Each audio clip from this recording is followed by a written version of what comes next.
I'm going to call this meeting of the Jefferson County Board of Supervisors to order for Monday, November 24th. And would entertain a motion waive to approve the minutes of November 17th, 18th, 19th. That's all paper in our packet. So November 17th, 18th, and 19th. So moved.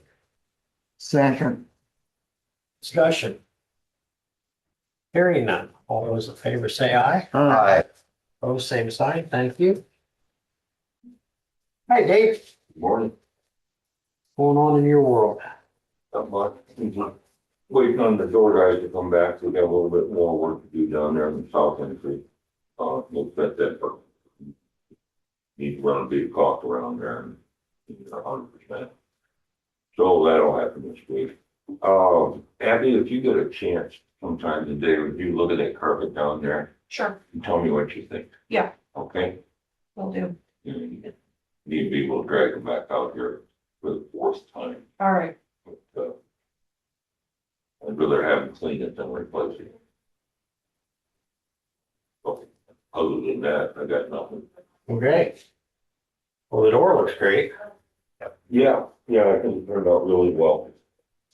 I'm not sure whether somebody was trying to get in it yesterday while I was here yesterday morning, but sure did sound like it. I thought maybe you were here. Oh, I stopped by here a couple of times. I stopped by to pick up that 2-wheel cart because I had to move something at home and then I brought it back. Well, maybe that's what I heard then. I went down, everything was dark. And I was gonna call Abby to run interference for me, but anyway, Oh, If I was you, Abby, I'd change my phone number. Thanks, Dave. all right. Dwayne, Morning Supervisors. We're gonna try and take advantage of today's weather. If we can get some stuff done before it starts raining and working on some more pipes. Last week, we dressed up the ditches on Walton Road. Farmer removed the field fence so we could dress those back slopes up and take the waste soil and roll it up into their field so they can utilize it. We're running the total patcher around the county, getting as many problem areas band-aided for winter as we can. Weather forecast for this weekend is not very pleasant, so tomorrow or possibly up this afternoon, we'll start getting equipment ready for snow, just so that if we do get a hit of snow over the weekend, we're prepared for it. We are going to try and get a couple of sinkholes fixed up on 185th that some local farmer lost the front end of his tractor into. We will not name him to protect the innocent, I guess.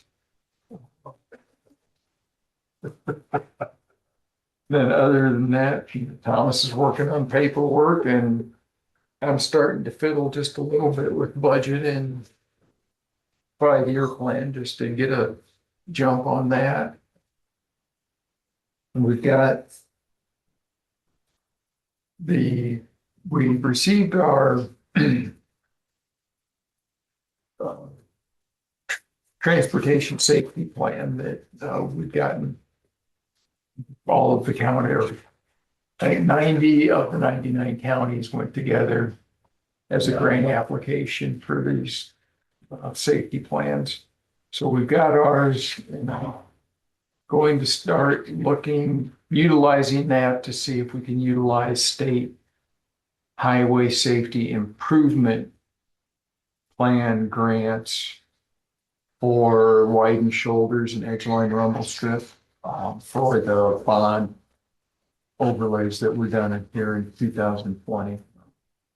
I think those would be good candidates, and you can get grants for up to $500,000.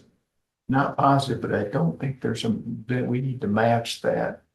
So if that's something together, plans for doing $500,000 worth of those every year, every other year. We'll see if we can't do that, and I'll get those inserted into the 5-year plan so that we're eligible for the grant.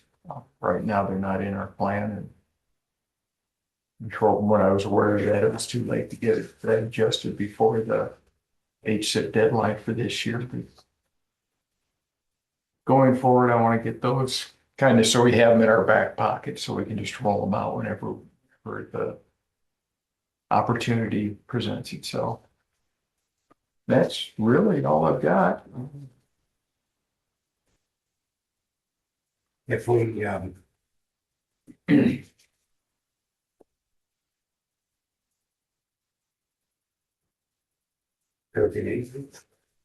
guess it's still the same, but if we got a grant, it would be a user fee, so we'd have to have an actual,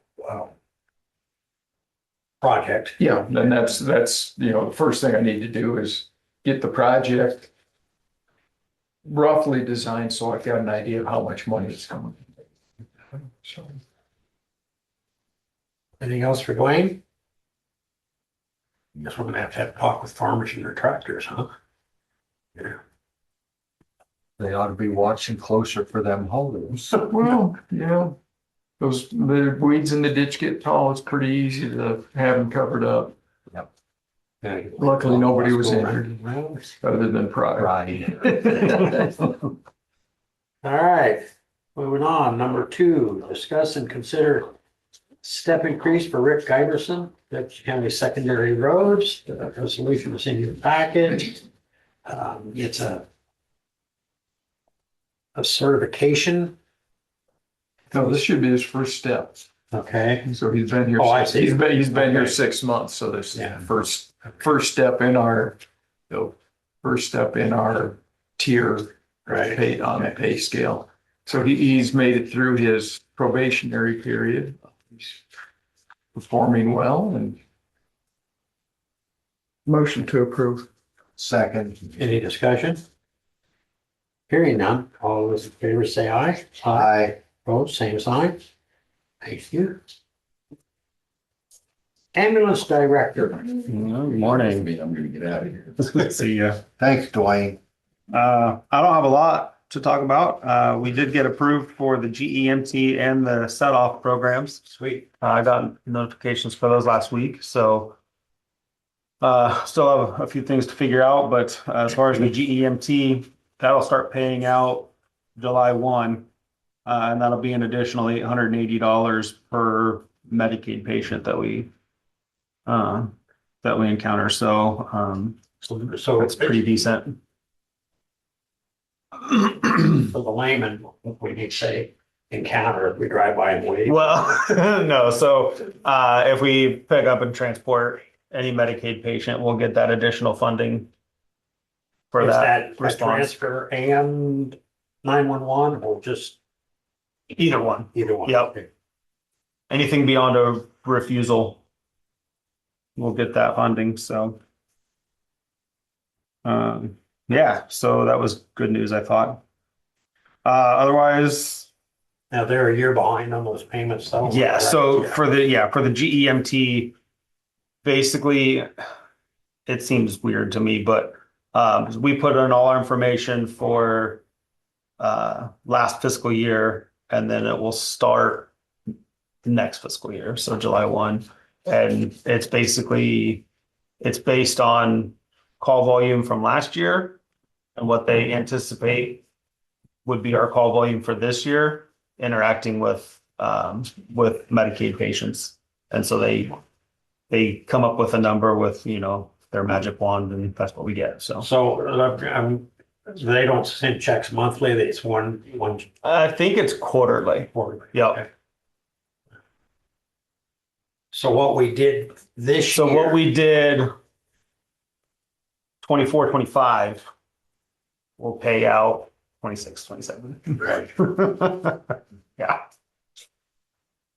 Does it draw interest? No, no, unfortunately it is not. But yeah, so I think that was really. Otherwise, the meeting with JCHC on Wednesday could have gone better from my end, but we did come up with a new transfer procedure, so you guys all have a copy of this now. basically explaining kind of how we're going to move forward. I did forward this to Stacy. She seemed to agree, basically, without rewriting our contract. What I got from it was basically a confirmation that they don't have any operational control over what we do. So this is what we said we're going to do, and we're going to stick with it. So they'll go ahead and do the notification of the dispatch. Yeah, they'll still call dispatch. And then if it's something that isn't blatantly an emergency, then we will call and get more information and then respond accordingly.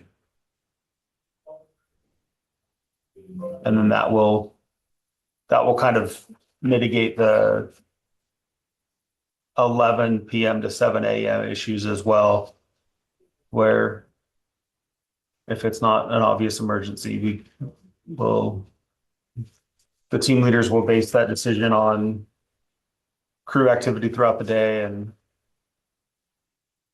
determine if it's going to go.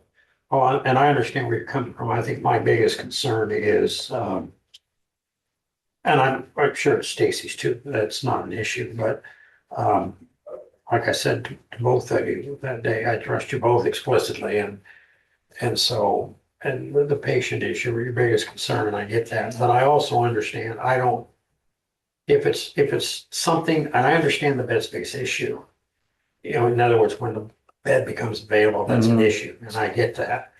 But I also understand that if 3 o'clock in the morning, 15 degrees below zero outside and snow blowing, you know, I don't necessarily think that if it's an absolute emergency, that our crew should have the patient in their ambulance out on 218. And that's a concern of mine as well, both for the benefit of the patient and for the crew. Right. And so, I mean, if it is what I call a true emergency, and generally speaking, the staff would that.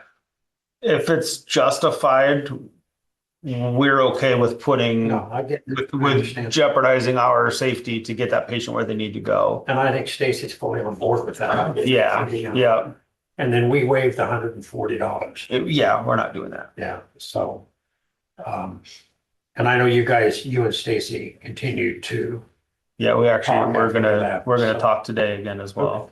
so, So, that's why I said that you were the ones, you're the professionals, so we'll leave it to you guys to, or at least that was my take, leave it to you guys to figure out. And then maybe, we can work something out with the hospital regarding,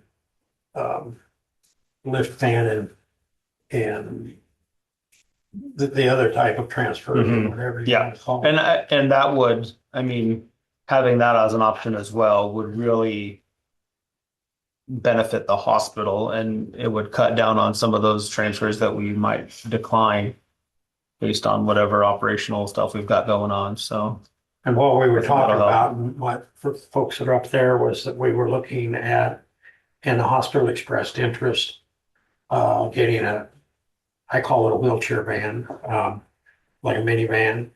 And we might have someone on call that could take those transfers that doesn't require a medic and in some cases, maybe even site transfers, if that's something we're talking about as yeah, it well. absolutely could be. So, and it's less personnel costs, less fuel costs, that sort of thing, but still able to accommodate Right. needs. Yep.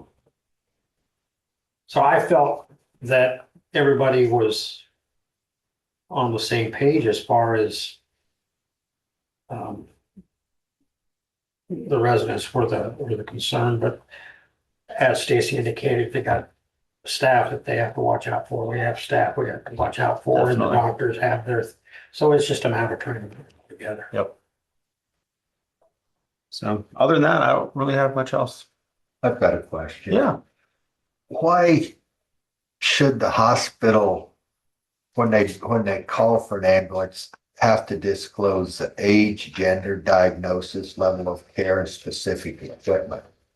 You're giving this to the dispatch. and then they have to move it on to you guys. Is there a chance of stuff getting, Well, so that's just a general outline of the information we would need.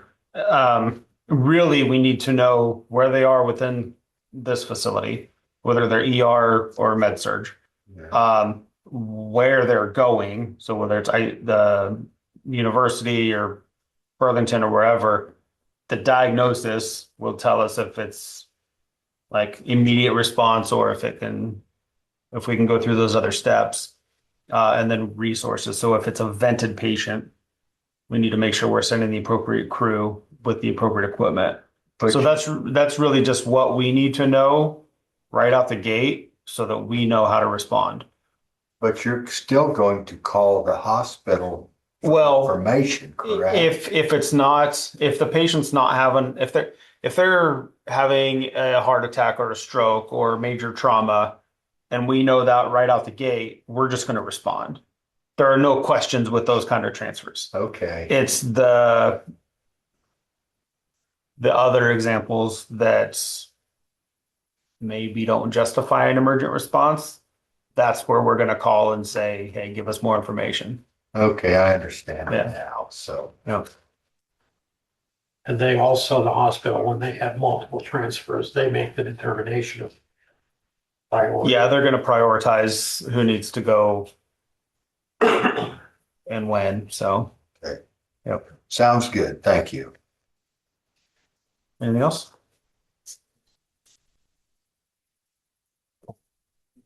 Thank you. Thanks. Hey, Josh.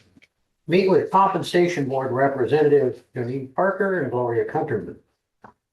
Welcome aboard. Thank you. Come on down. It's like Price is Right. Is this when we get talk about white? I'm not sure if this is the right. Might we have to wait a while, Gloria? That's I okay. understand. Pat Sajak's taller than I am. So it's all good. Don't say it. I just got it. Everybody. In preparation for the county compensation board to meet, it is our endeavor to come and talk with you as supervisors to determine what you're up against. We know that budgetary things are a big deal, and read the local news resources and listen and hear.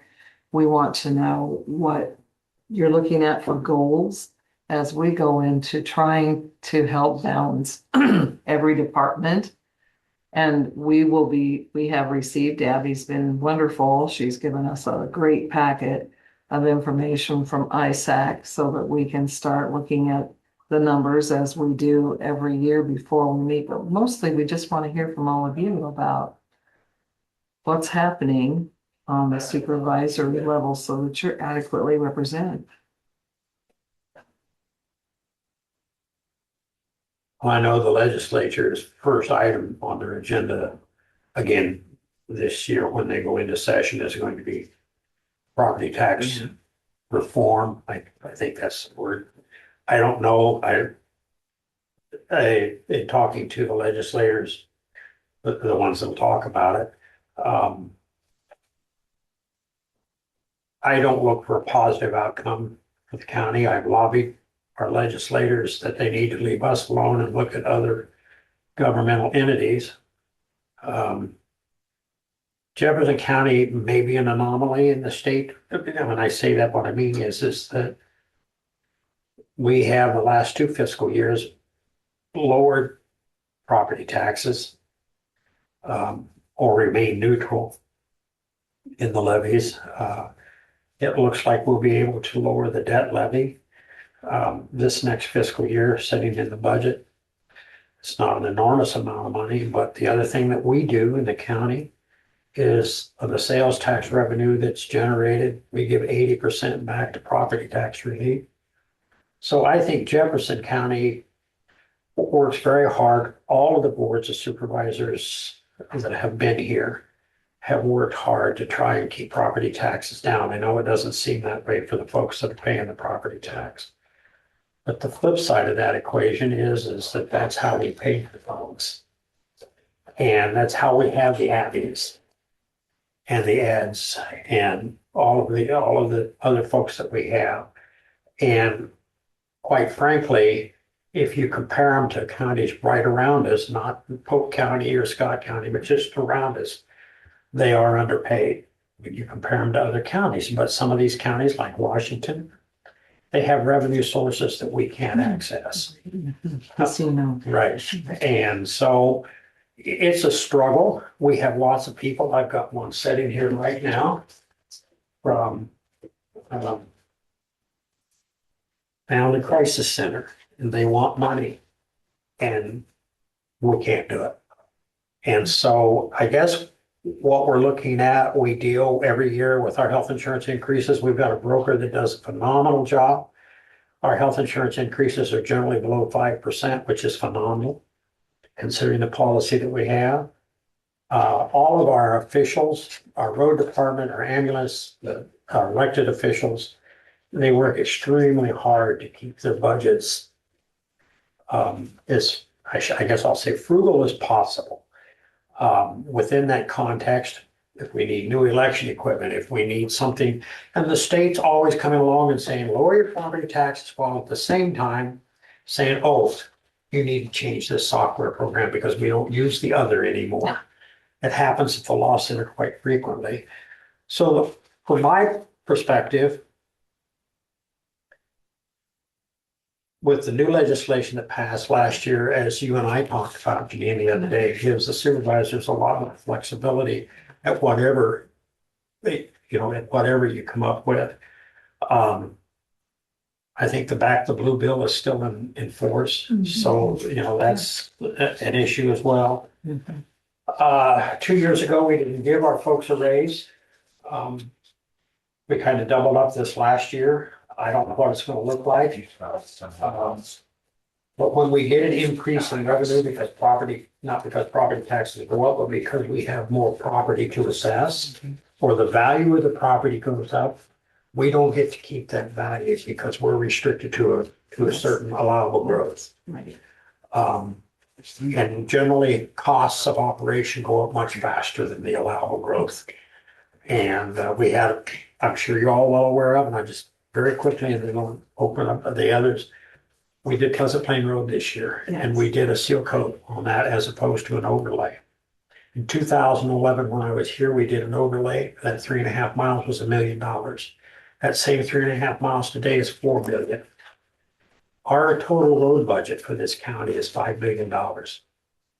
That pays our fuel, our equipment, our wages, benefits, contract rock that's not farm to market, sand, salt, dust proofing, that sort of thing. All of our road work and all of our bridge work, for the most part, is grants and federal dollars that we get through STP funds and farm to market money. And so those dollars are also restricted as far as we can only accumulate so much at a time.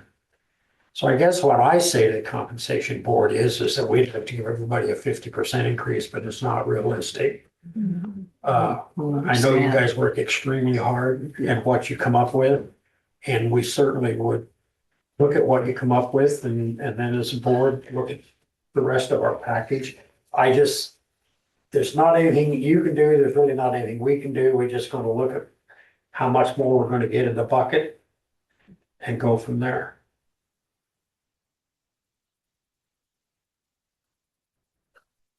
I think you talked for me and everything you said. I can't talk that long. So we'll have to, you have to bring forward your proposals and we'll have to look at everything and see where we're at. I don't want to get to the point where we're going to have to start laying off some employees and this and that. So. And remembering that what we come up with is the joint group after we have looked at all the numbers, and Abby's really helped us out this year with our materials because we go through all the ISAC data for all elected as well as non-elected managers and look at the 5 counties that are listed numerically higher than we are in the 5 below us to kind of get a really 10,000 feet view of salaries and so forth. We don't always know about the benefits. for instance, written in, and there are some job descriptions that we don't have that other counties do. We recognize that those duties are being picked up by other people with other job titles in order to get them done. So, that's how we do it. And this last year, for the first time, we actually crunched a little farther and determined the percentage difference above, below, or right on. And we also changed up according to legislation how we do our reporting to you, so you'd have a much better idea of what goes into it. And each year we have a presentation from two of the elected officials. Last year, because there were so many new members, everyone presented to us. We just met here, just went ahead and looked at it all. So that gives you a little background on what we're doing, recognizing too that you have every right to dissolve this board, and we understand. That's how it is.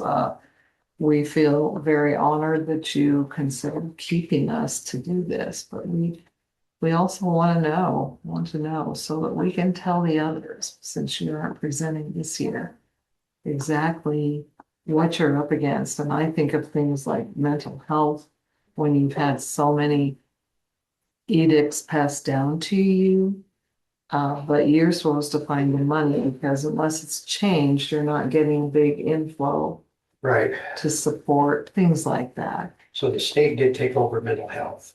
And Susie and Dee and Darren, when the state did that, the mental health levy that existed at the time, they eliminated that levy and gave it back to the taxpayers. Once again, one of the few counties in the state that did that. They didn't. A lot of counties rolled that over into their budget, into other funds, so that you didn't see an increase. But that mental health money that they were levying, they still have. This board didn't do that. They eliminated it. Is that when you lowered the levy? No, we didn't. They lowered the levy that year. They eliminated the mental health, but we've continued to lower the levies ever since. And even when you, the voters, which we're very appreciative of, voted for the EMS levy of 75 cents, we lowered levies in other places to offset that increase. The auditor's office does a tremendous job of letting us know what we have, where it's coming from, what's available, where we can shift funds. We've moved deputies from one fund, and that's another thing that the state does to us. They say, well, you can only pay for this out of this fund. It's all the same bucket, it all fills up here. But then we have to put it in these smaller buckets and say, well, if it's in the general supplemental, you can only spend it on this. And if it's a general basic, this. If it's rural basic, you can only go to rural. So we've moved employee expenses into different funds to help offset costs. It's still the same cost, we pay the same, but it looks different. And I guess from my perspective, this board for 3 years running has not taken a pay increase. We've all looked at it and said we have other sources of income, and well, Joe wasn't here, but he's operating under the previous board's decision not to take a pay increase. And that's fine. We don't have any problem with that. So I guess the point I'd just simply like to make is that we appreciate you and all that you guys do. And I know you're very diligent on how you put all of this together. And you've always involved us, and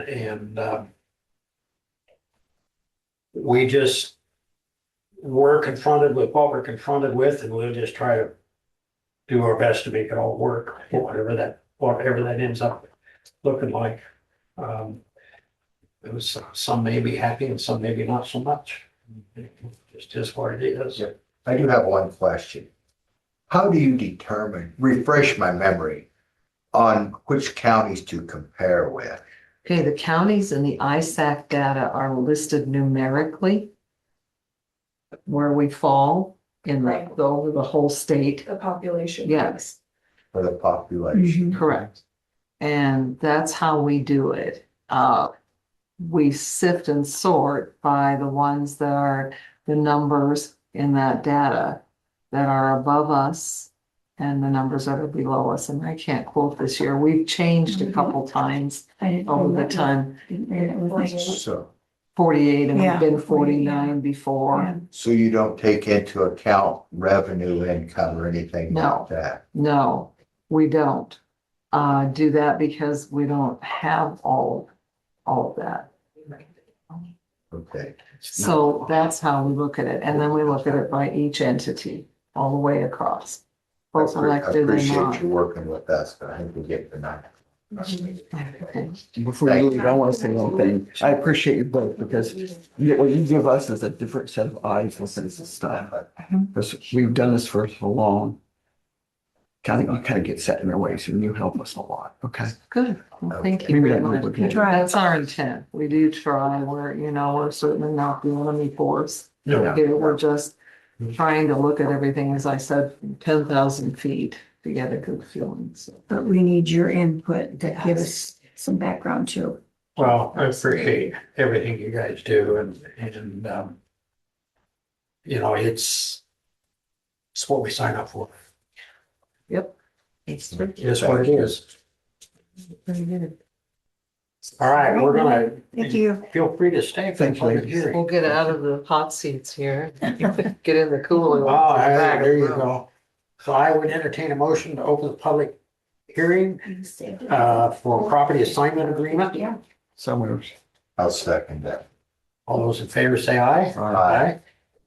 So for the public, benefit of the public, there is, and I'm gonna probably defer to Elizabeth to help me out on this, a public hearing for property assignment agreement, which essentially is, we have properties that we, Well, this is for one property One property. specifically, the one Okay. on Raspberry Avenue. And the county has an interest in the property and that there was a tax sale, nobody bid on it. Now it's the county's. We don't have an executed deed yet. So that's why we would be assigning any interest that the county has in the property to an individual who may be interested. So. so I, just for so that I understand, so when you say we assign any interest, I'll use Susie as an example. So Susie says, okay, Of course you will. so we assigned the property to her, so, but we don't actually have the deed yet, is that right? Correct. Okay, and so she would be responsible for paying the property taxes and stuff Correct. to keep it in until whenever it comes, till whenever. And She's able to get a deed for it. Now, in your assignment agreement, you could say, hey, we're going to abate these taxes, or we're not gonna abate this, and kind of determine what that looks like. The agreement also would allow you to put restrictions on what the person can and can't do with the property. You know, if you're saying that you want them to clean it up and get it back on the tax rolls specifically. So I have spoken with the Attorney General's office about it. They gave me some sample forms for this type of agreement. The alternative, I suppose, and you just want this before you open up the public hearing. Okay. The alternative, I suppose, is that if there are multiple people who are interested in that assignment, then I think we should just go ahead and get a deed and then, you know, get bids for that. So that's the alternative. So any public comments?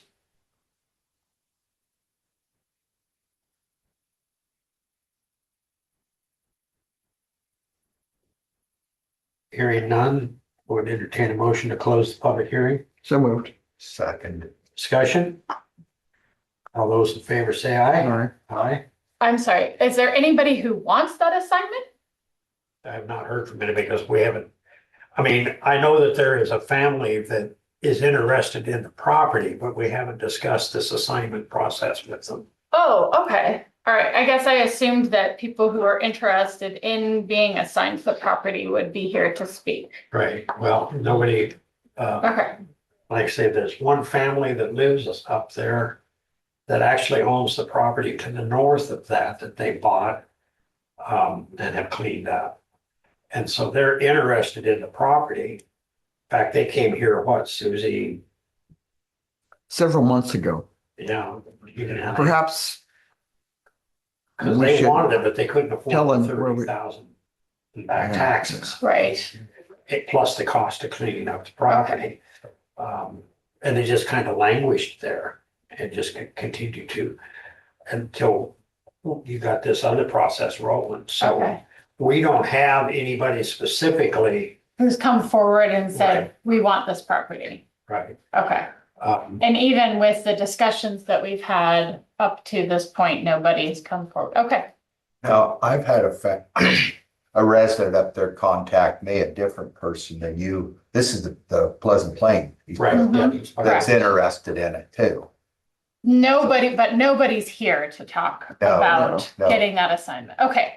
So I think that as the result, we should just go ahead and get the deed and then we'll go forward with the process. I mean, that's my personal Okay. opinion especially because I was hopeful that having the public hearing and making sure that it was out in the open, so everybody, it was very transparent to everyone Right, what was sure. happening, and there was one individual who's interested in. But I think, if there are multiple people who are interested, we'll just get the deed and then I guess we'll request bids from individuals, so. It's up to you guys, though, that's just my opinion. That is partially my fault. This person that contacted me is working and I told her it wasn't necessary to show up this Okay. morning because I didn't think we was going to be having a deed or anything like that. So I've misunderstood things. Well, and we don't Maybe have that. a deed, so, and I Okay. know, I understand that this is kind of a abstract idea, because really, we don't have the property yet, because we don't have the deed, we're just saying whatever interest we have, and it's more like a quick claim deed, if you understand that concept, it's like whatever interest we have in the property, we're gonna give to you, even though it's not a deed. It's just an instrument by which you transfer any interest in the property, and then they have to go through the process, but honestly, we are at the point where we can get the deed and then we can request bids. It's just a little bit more detailed of a process. And so I was hoping that the assignment was something that we could pursue, but I would hope that we let both parties that have expressed an interest notify them, so. We can't, yeah. yeah, if you I think know a it's the only way right thing to to do. contact them and let them know, then that would be. So how long would this assignment, if we did it, if we use that process, how far out before they actually would? Be able to get the deed. Yeah. I'm wondering if it resets it. I don't think they just take over our timeline because there's a different timeline for counties. So it would be, I don't know. Okay. I don't want to speculate. I think that especially since nobody came forward and is here to talk about their interest in the assignment, maybe you just abandon that plan unless you want to set up for another public hearing on an assignment. It's up to you guys, but. Well, I can certainly reach out to the family that I'm aware of. And you I can and reach out yours, to the and couple. then I guess. So would the best thing to do is have another public hearing so both parties can come? Well, I mean, it's up to you, but again, I think at this point, it's probably best to just get the deed executed in the county's name. It seems like that might be easier. Yeah. It might be clearer for everybody what they're getting and what they're not getting. And then could we so- set it up in such a way as, okay, so AJ expresses interest in it? I don't know, and I just hypothetical, so we have.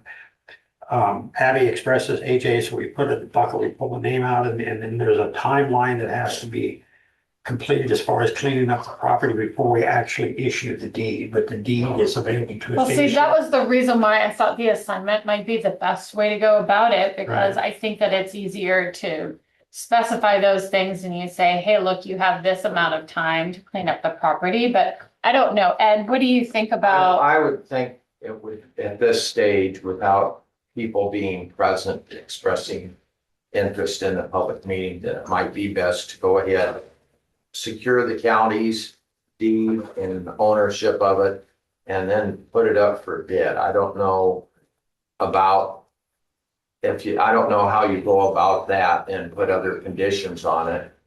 The thing I'm also thinking about previously being involved with preparing abstracts and examining abstracts is the title down the line for people to have good title to it. It seems difficult if you put restrictions on it and try and use some extra legal method of dealing with it.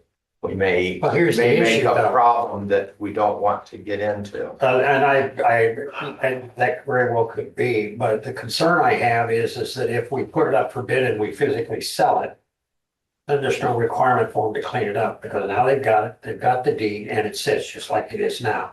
And the whole purpose behind this is to get that property cleaned up. Any of the properties that we have, several of the properties in multiple areas that would come before us, and so my concern is that, to me, the deed is the pot of gold at the end of the rainbow to Certainly. accomplish this.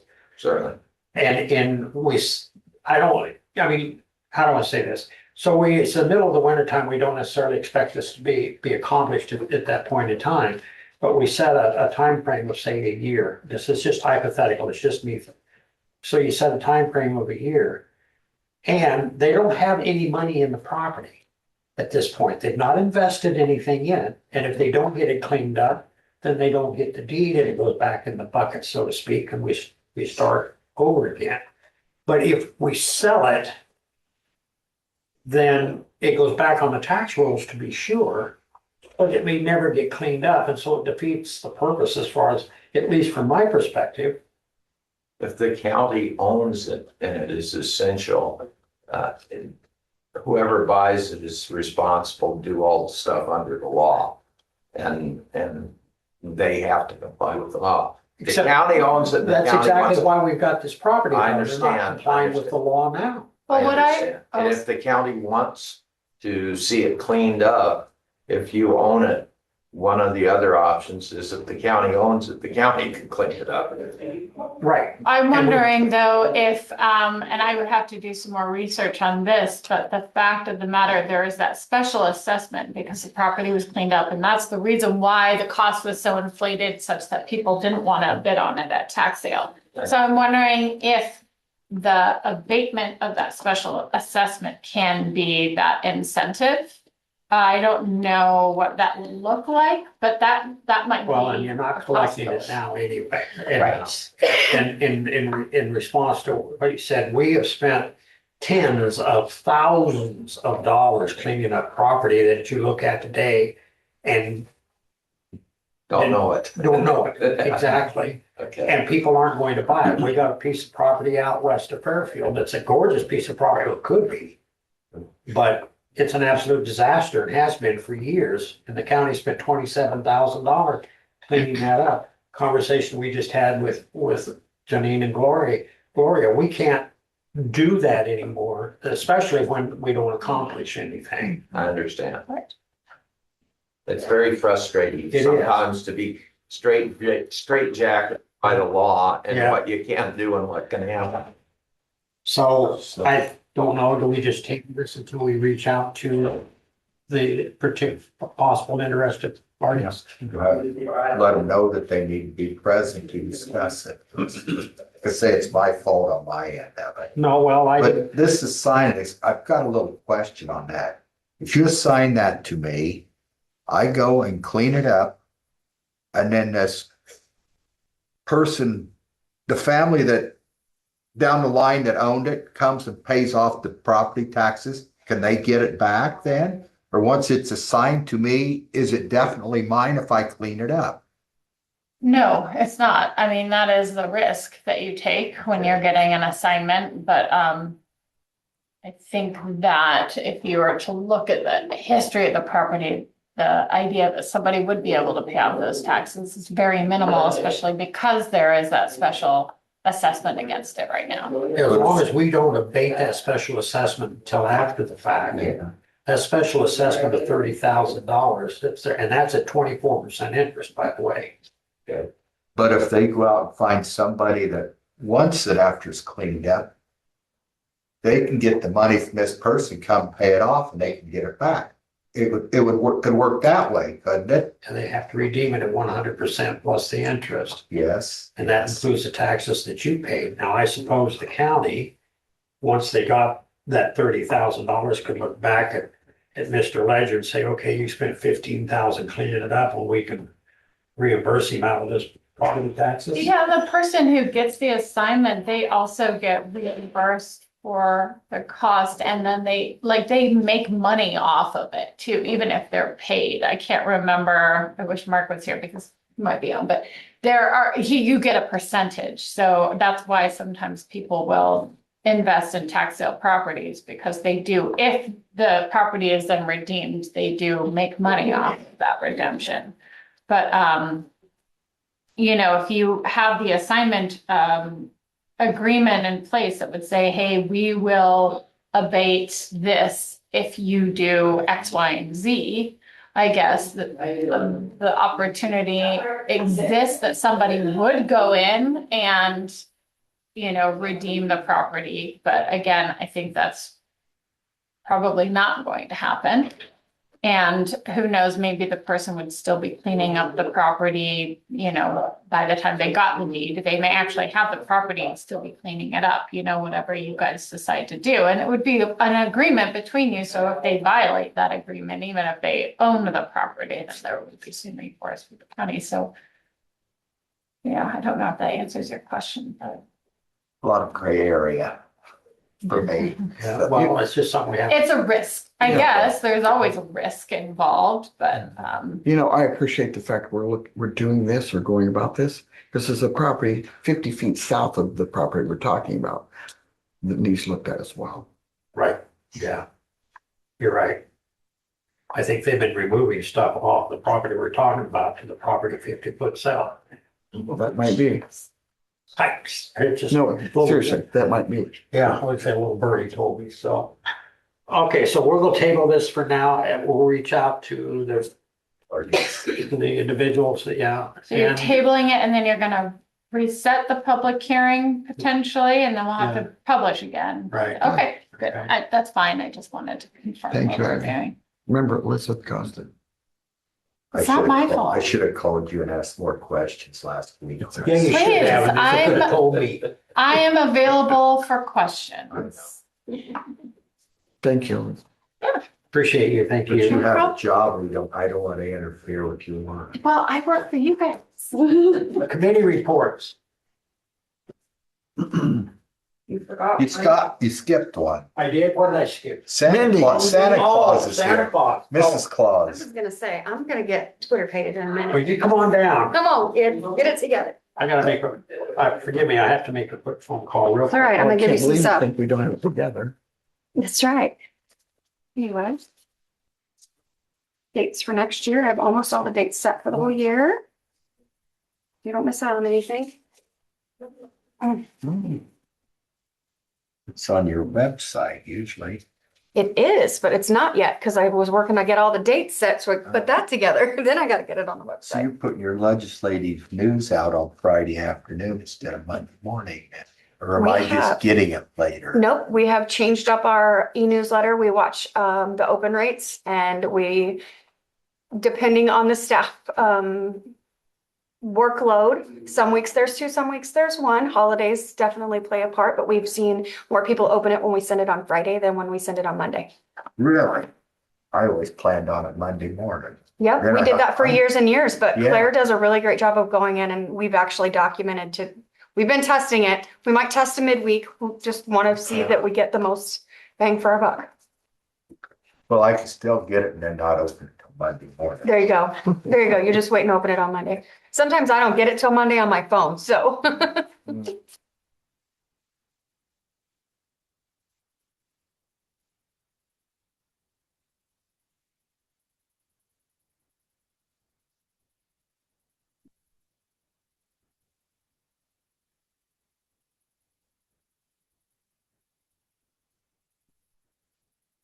So I have a question while you're sitting here.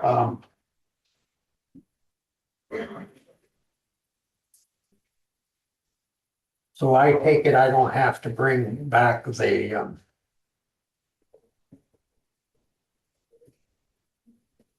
red material until Monday? Because you will be closed after I get done. Yes. Okay, Do you have your Santa suit already? Did you No. come pick it up? Okay. no. Come visit me. When is he gonna be up there? I'll None of your business. send you a text message. Never mind. Thank you for filling in for us, by the way. We're very excited to have you as our That was his community gate, I Santas. want you to know. We'll get Joe in there next year. Okay. That's what I'm worried about. It's what happens when you join the chamber Yeah, family. but too many kids know my voice. No, Trust they, me, it doesn't work that way. no, not when they get in there and they see it's the Santa suit, man. Their eyes are huge and they don't hear your voice. They hear Santa's voice because that's what you are to them. That's exactly right. I always tell people, if your Christmas spirit's a little low, come and volunteer in that house and you will find all the magic you need. It's amazing how many kids I got lined up to clean up after my 8 tiny reindeer. Oh, God.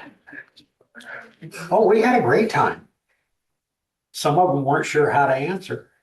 And we talked about cookies and milk and oh, Santa had to keep it, right? Yeah. Yeah. Mom and Dad ate a lot of cookies and milk that year, but we had fun. And it was cold that particular night. It was cold and they were lined up. All Doesn't matter the weather. Yeah. We've only canceled since I've been chamber director. We've only canceled one time and that was last year. It was really, really icy. And I like the process that I assume you're still doing the same way. I had elves Yes. Oh, yes. and they provide hot chocolate and so on and so forth. Yeah. So everybody gets free hot chocolate and cocoa. All the children sit on Santa's lap, get their photo taken by an elf. Santa gives them a candy cane and then they get a book. Aeron Lifestyle Technology, the last 2 years have given us enough money to cover our entire book expense. And we won't need to buy books next year because we became a Scholastic literacy partner. And so they sent us twice as many free books this year. So I have enough for the next 2 years with one purchase. And then First Main Street Insurance gives us some money so we can go and buy board books for the younger children so that they don't get a book they're just going to ruin. And so we purchase those locally. I had one little elf that was probably 7, 8 Oh, yes. years old with me the whole time. His bigger elf was with him, and he was phenomenal. So we had a great time. Good, good. This year new, we are having people carol outside of that first night. For the first hour, we figure that's the busiest hour. People go, when Santa gets there, there's a line at the door every night. So there are various, the Fairfield Youth Performing Arts are coming. We've got some church groups coming. We've got a Girl Scout group. I think I've got 2 more openings if somebody wants to carol. We can have a supervisor caroling night. And then when they get, Nobody would It come. wouldn't last that long. it'll be fine. I tell people, if you like to sing in the shower, grab a couple friends who like to sing in the shower. If you're those karaoke people, you can bring your own music. Like we're totally good with Be that. kind of cold to shower out there, wouldn't it? Yeah, but that's where you start when you first want to sing, right? And then when they get to the workshop, there's elves there to help them put their picture on the ornament and do the decorating. We are not doing glitter this year. Glitter's great until you are covered in it and your office is covered in it and your car is covered in it. And so we've done glitter stickers this year and we have little jewels. So we've got pom-poms, all kinds of stuff. So there's plenty of stuff for them to decorate. So how does Santa Claus come in? Just park and walk in? There's a chimney. Helicopter, no snow. We always ask our Santas to come at least 15 minutes, if not a half an hour early and park a little ways away. The opening night, Santa actually is behind the fire station and gets picked up with the horse-drawn wagon back there. And then I drive him back to his vehicle. And when is the opening night? Black Friday, this Friday, we start caroling at 5:30. The lights come on at 6. Okay. And our Citizens of the Year, Werner Elmker and Diane Gowdy will be turning on the lights. No pressure, 2.5 days to get it squared away. So you're not gonna be there Friday night, you just said that. Yeah, I'm there Friday night, the 6th. It's the following Friday night. Oh, Yeah. the following. You're following Okay. Saturday night. Or Saturday night, yeah. It's the So there you go. On the 6th, go up and sit on Santa's lap. No, dear, they take a picture. We take pictures of everybody. Just don't sit there and think you're off the hook yet, because I have a dentist appointment on the 4th. You'll be fine. New this year on the square, you'll notice, we did retire the, candles that were lining the square. They're not as bright red as they used to be. And so now there are 7-foot lamp posts, that the lamp post shines, and then it's got greenery that also has, lights in it. You'll notice there are gold, bells and all of the, wreaths hanging on the big light posts around the, square area. And then when you get there, if you haven't gone and walked the square, the Elf House has been completely rebuilt. The Skills USA kids, it's Skills USA Club at the high school, who also makes all the ornaments that we give the children, took it completely apart. They've weatherized it. It looks brand new. They built a beautiful roof for it. And then we had an artist come in and actually recreate the elves' hands and some of their noses and attach their legs and heads that were falling off. And so it really looks brand new. I just was so impressed with their work. So I gave you the Tree of Lights. That's why I gave that to you. This is an expensive year for us. Thankfully, Greater Jefferson County Foundation was supportive of us. And that's how we were able to purchase a lot of those items. Our dues are not increasing this year per my letter.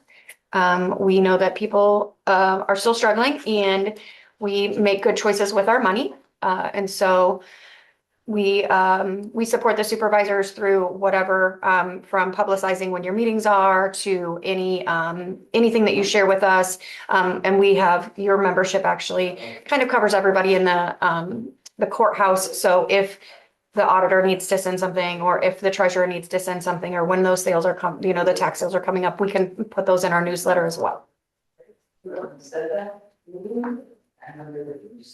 So we have on here to discuss and consider Chamber of Commerce dues. Yes. So I move that we pay the dues for year 26. I second that motion. Any other discussion? She's talked and talked and talked. And then there's only one investment menu that you got with your stuff. So I brought 2 more in case you want to look at what the different sponsorships are. We've really changed it up this year to more reflect what we I've got actually mine need and over spend. there. Yep. So there you go. We added some new ones, and we've changed some up. We have people who now regularly donate. For example, Hy-Vee donates all the candy canes for the Santa House. So we don't need other people to sponsor that. So we're shifting that sponsorship around a little bit. So we have a motion and a second. No further discussion. All those in favor say aye. Aye. Thank you. So I want you to know Oh, Santa speaking. that, no, well, Not it's yet. true. You may not remember, but Santa is an elf too. And so it's good that Santa's short. I'm just saying. Oh, We aren't that old, so Oh my thankfully. goodness. so, Huh? We aren't that old, So- but thanks for bringing stuff. Okay. Oh, so Mindy, we are donating one of the most valuable assets legally. I do love that. I wait I do until I love see that. results. Yeah. If you see kids running out of the house, He doesn't need a Let wig. Andy know so it's Yeah. page. All right, so back to committee reports, since I got ahead of the meeting here.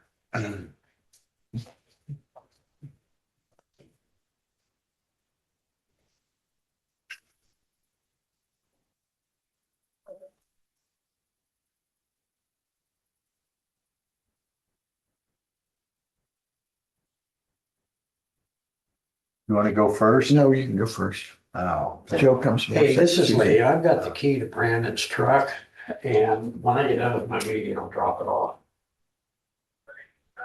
All right, thanks. Mike. I had the RAC meeting on Monday at noon. Tuesday, we went to the Main Street presentation at the Midwest One Bank that morning, and I had to cut out early because I had another meeting. But it was quite interesting. We're starting to work on this Main Street, Fairfield. Wednesday, attended ambulance meeting at the hospital. Thursday evening, I attended the Board of Health meeting over at the Public Health Office, and at noon that day, I had Traction Thursday, which is different entrepreneurs that come in and present. In the afternoon, we had a meeting about Jackson Point.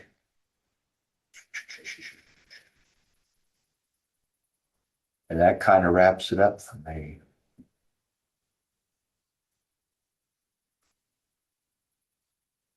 the most important meeting I had all week was not a county meeting. I'm on Extension Council. And we met on Tuesday night. And the big takeaway that I want to say to you is our current administration in the state has a committee, I think it's called Dodge, no, maybe it's Doge. And one of their suggestions was to kind of do away with some of the extension offices and do away with some of the 4-H committees. What committees? 4-H, Okay. you know, we're a rural county and 4-H, 4-H is pretty important to those kids out there. And I think it's a disgrace. And I think anybody in this room could do, call up and say, hey, please think about doing Why do that. they want to do away with 4-H? I have no idea. That doesn't make any sense to me. And then I had a quick Semco meeting.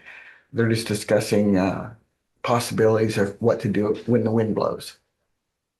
And as you know, every time the wind blows, it blows down. But on the other hand, it's a very clean, organized site now. Umbrella. Imagine it would be the ninth wonder of the world, this huge umbrella. Are you getting this? She's not writing, so No, somebody I know, better. I know.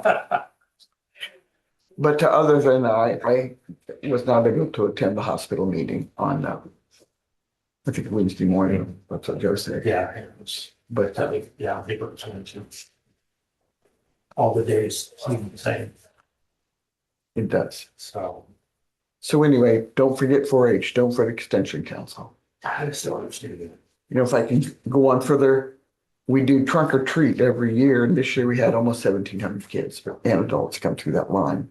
Ivy sponsored the food. Everybody on Extension Council worked to prepare that food, count the kids, you know. It's the one time a year when I get to run the clickers almost 1,700 times. Gives you strength in that. I do. I have a Yeah. strong thumb. Yeah. Anyway, thank you. The regional utility service systems, and really the only thing that, well, not the only thing that came out of it, but the thing that probably generated the most discussion is there is a new law, House File 706, that has mandatory training for newly elected and appointed officials for open meetings, no less than an hour, no more than 2. That's what the law says. But we already Pardon qualified me? for that. Yeah. I No less than an hour, no less no than more an than hour, a 2. no Well, more we than got to 2. work on no more than 2. Well, no, we're talking about this training, Oh, the training. the training, yeah. And then 1015 transit, we hooked up with VA in Iowa City. As you guys are aware of, if you're aware of it or not, but we transport our veterans for free. 1015 transit transports the veterans for free. Doctor's appointments, going to Walmart, wherever they need to go. And we formed what's called Drive, which is a 501c3 for donations. So for example, I just let you know that in Jefferson County, we provided $7,855 of free ride, second only to Wapello. But anyway, we hooked up with the VA in Iowa City, and they will pay, pay for all rides for wheelchair bound veterans. So that will help defer some of the expenses. We have been getting donations in. And the reason we say that is because the counties contribute, all 10 counties contribute. But we end up spending about $160,000 a year transporting veterans. And without reimbursement, it's just grown. Because we used to do it entirely with the county donations. And it's just because and we keep reaching out and saying to the VA that, hey, a little bit of help here, because before you were paying for all of this.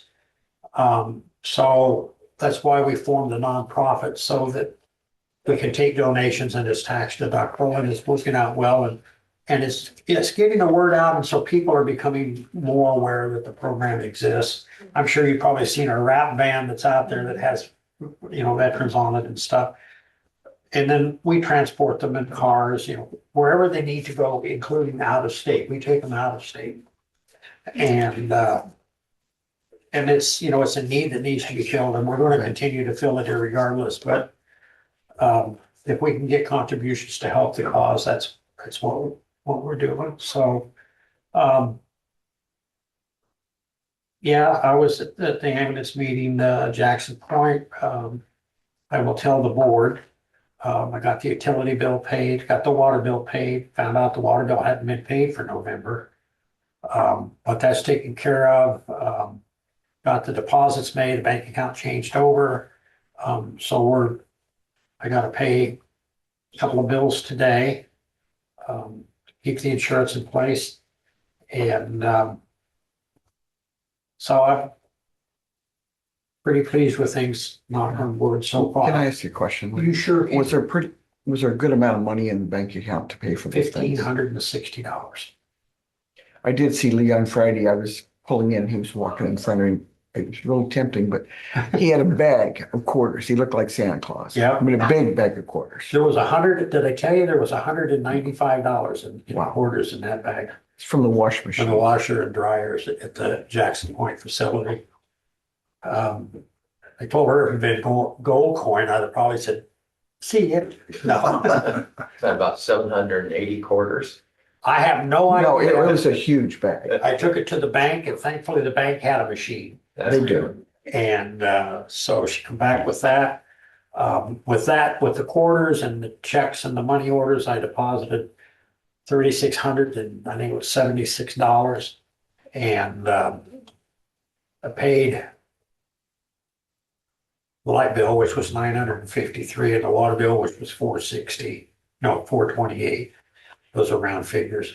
Got the 1,881 in insurance and 203 for the trash and recycling. So when that's all done and said, we'll have about 4,000 left over, and we'll start the process again.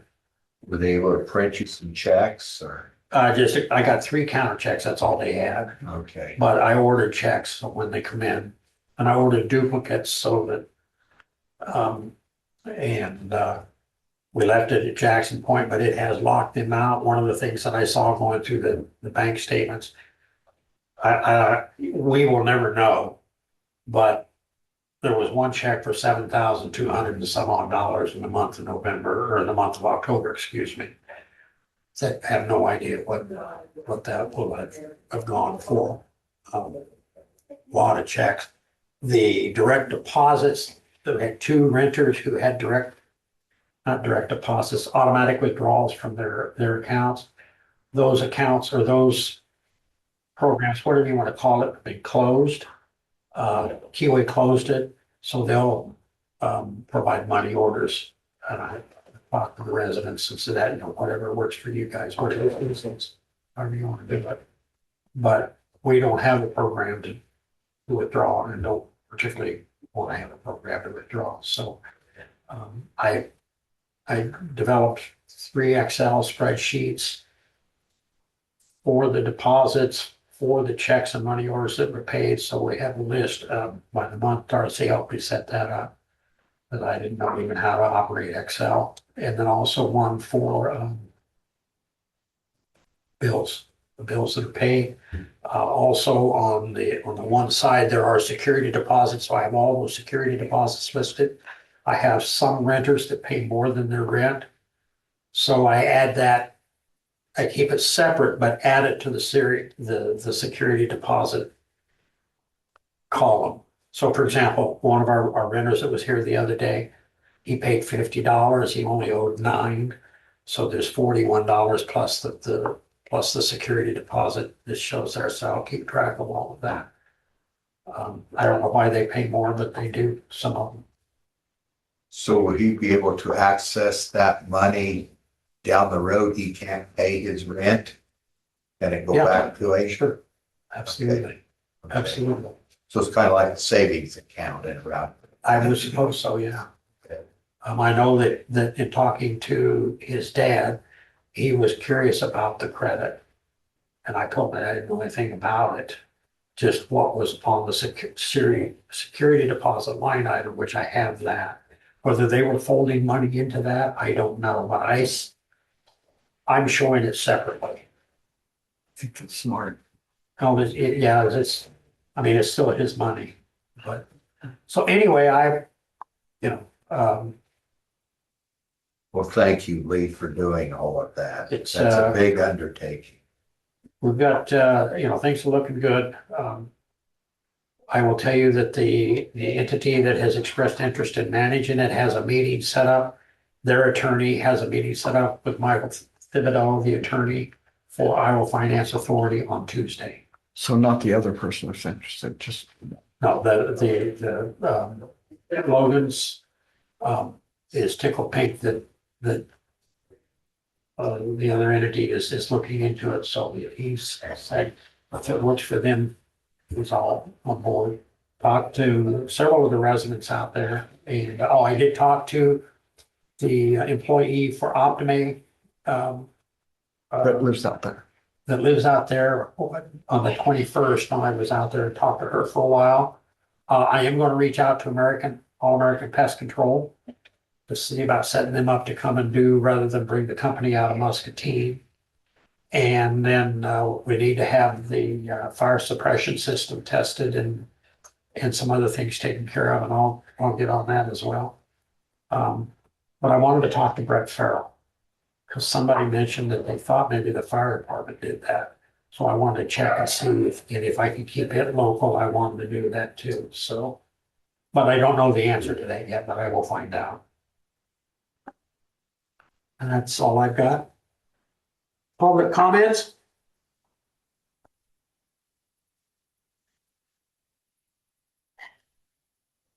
Chris is frozen in time. She's smiling now, so it's all good. Yeah. Oh, I'm listening. I just want you to know I'm listening. I just don't have, since I got called out, hold on. I just don't have anything to add. I do appreciate the fact that Joe was at the Board of Health meeting on Thursday, so thank you. And to your point, Lee, I did attend that 2-hour public sunshine law meeting, and I have the handouts if you guys want me to share them with you. Hey. We kind of had a 2-hour sunshine law meeting here a couple Yeah, months I think, back, as I recall. they're good handouts. I'll send them to you. But see, you called me out. You didn't think I was really No. here, but Put it on the surprise, here I agenda. am. You're here next week. Yeah, Thank you. you're on the agenda for next week. For what? Tell us all the stuff. No, it's still public comment. He asked for public comment, so. No, but you're gonna bring the stuff to us. No, I'm gonna email it to you. Oh. It's 65 pages.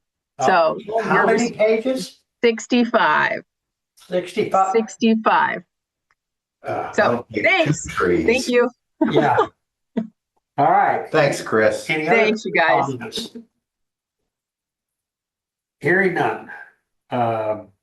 Motion to allow claims and approve reports in the amount of $200,170.94. So moved. Second. Discussion? Hearing none. All those in favor say aye. Aye. Opposed, same sign. Oops. Thank you. Let Abby do this. Look at her, look at me like loser. Watch how she does it. That's the I difference. learned That's something too. I didn't know how. That's what's the difference between a professional and a layman, a non-professional, or whatever. AJ, what's going on in your world?